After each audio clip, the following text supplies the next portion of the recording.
Dímelo, dímelo, dímelo, que. You already know this is Paul Drunk Boxing, a.k.a. Mr. Moonshine himself, a.k.a. El Adobo, a.k.a. El Sazón, a.k.a. El Borracho.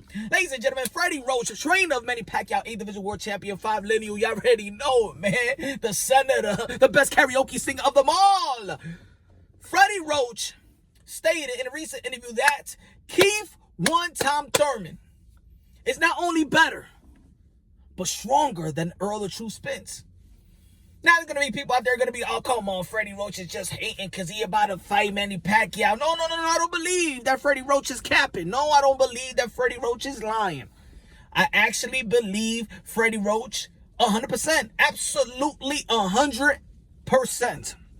Ladies and gentlemen, he's not the only trainer that has alluded the same thing. Bomac, Terrence Bud Crawford's trainer, when he was asked like a year and a half ago, almost 2 years, who's better? I mean, who's the harder fighter? That could fight Bud Crawford. Who would be the hardest opponent? Either Errol Spence and Keith Thurman. He said Keith Thurman. To ask him why, because Keith Thurman has better footwork, movement, and it's awkward and unpredictable. Ladies and gentlemen, y'all already know. And also, the fighters that have gotten in the ring were Errol Spence and Keith Thurman. The likes of Daniel Garcia, the likes of Sean Porter, the likes of Leonard Bundle, all have said that Keith Thurman hit harder than Errol Spence.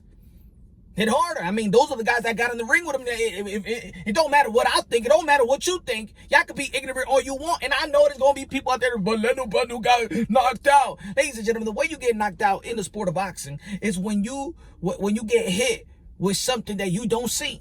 And that probably knocked out Leonard Bundle. That's the way that Errol Spence knocked out Leonard Bundle. But Leonard Bundle said that when Keith Thurman hit me, it sent shockwaves. Shockwaves. So, ladies and gentlemen, I'm not getting hit by them. You ain't getting hit by them. So, let's give these fighters the benefit of the doubt. The guys that got in the ring, that actually got in the ring with them. Now, so I believe that Freddie Riach is saying is highly true. I believe him 100% about the stronger part. Now, in terms of body wise and being the bigger of all the heavy of all the welterweights, I get Errol Spence. I mean, Daniel Garcia alluded to the same thing, that he's just bigger. He's just when he up against his body, pause, pushing him around, backing him up and stuff like that, pause. Again, in that type of sense. But when it comes to punching power, look, Errol Spence, an Olympian. Credit to him and thank you for, out fighting, trying to get the gold for us and stuff like that, representing the US of A. Errol Spence is straight up and down. You know what I'm saying? A lot of people feel like he's flat-footed. I do think that he's not unpredictable. I believe that he's predictable. He has a great jab. He's strong. His body is strong. He's a high-volume puncher.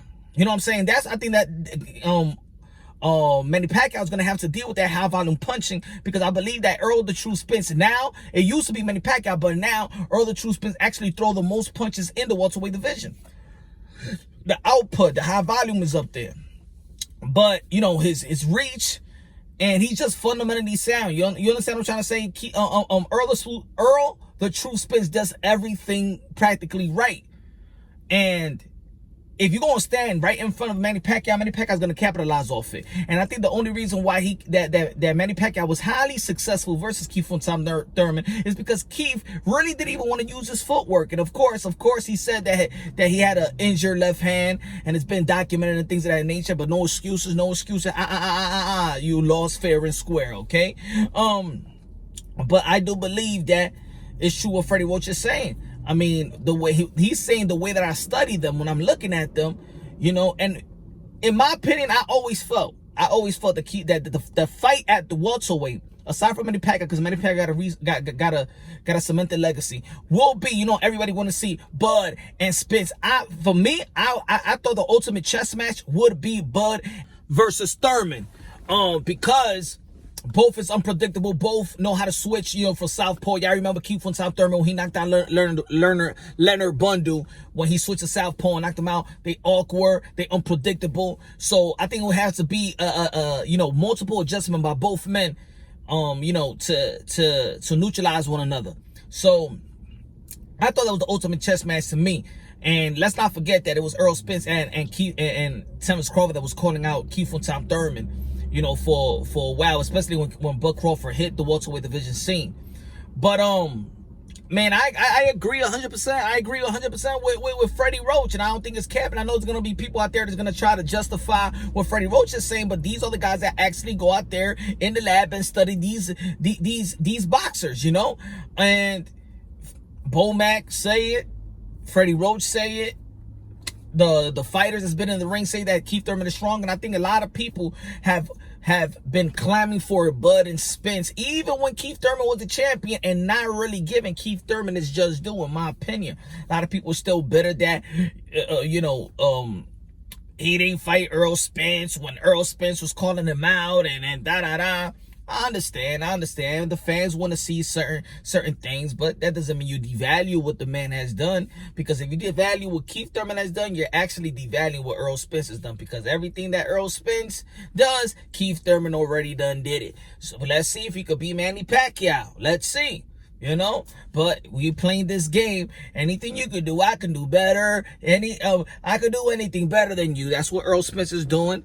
He's following the footsteps of Keith Thurman, and maybe he could overcome this Manny Pacquiao. Manny Pacquiao wins. Please don't say that he's the goal to beat Errol Spence, all right? Because he beat Keith Thurman, all right? Errol Spence hasn't done anything more significant than Keith Thurman. So you think that if he beats, for the people out there that feel like if Manny Pacquiao beats Errol Spence, then he's the GOAT? Nah. Then he's already the GOAT. Then he's already the GOAT, I say. Ladies and gentlemen, y'all already know, and talk and put it on the comment box. Let me know what you feel about that. If you're one of those people that feel like if Manny Pacquiao has to beat Errol Spence so he become the GOAT. Nah, because if you think like that, he beat Keith Thurman that was number 4 on the pound-for-pound list. In the past, before his injuries and stuff like that. He never got beaten. Manny Pacquiao beating him. So, in the end of the day, if he's the GOAT, if he needs to be the GOAT, if he needs to be Errol Spence to be the GOAT, then he's already damn it the GOAT. The GOAT! The GOAT! I was eating some donuts. The GOAT, I say! Ladies and gentlemen, subscribe to the channel, hit the notification bell, get my updated videos. You already know, where brothers and sisters, sons and daughters of the Most High have God in your heart. That's the best investment that you can make. Strengthen your relationship with God. Jesus Christ as your Lord and Savior. I'm going to keep on preaching it. I don't give a damn. All right? Love y'all. God bless. And on to the next.